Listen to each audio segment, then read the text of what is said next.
At some point, I'm going to fix my podcasting studio to be in my basement. But if you hear Cooper in the background, can always edit him out.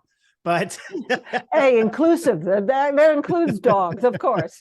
yeah, well, and that's the beauty of being able to do this and reach a lot of people is you can do this from your home. And I mean, look, you're in Santa Fe, I'm north of Chicago, and I feel blessed just because my vision actually when I started to active and as a financial advisor, kind of transitioning my practice was to do everything from home. Even prior to starting the family, with that on the horizon and knowing I was going to have a little guy coming. Well, I didn't know I was going to have a little guy, but thinking at some point I would start a family, could have a boy or a girl.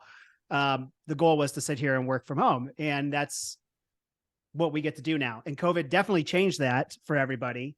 And you brought up a good point that, however they got their money, people started working on the markets, and that really started happening during COVID in a manner that had never happened before.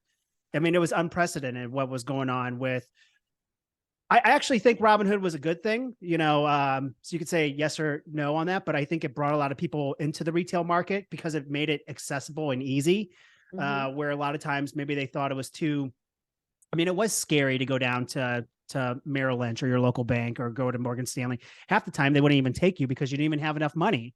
Right. I remember actually when I was doing research to become a financial advisor, I did go to Morgan Stanley. I did go to Merrill Lynch.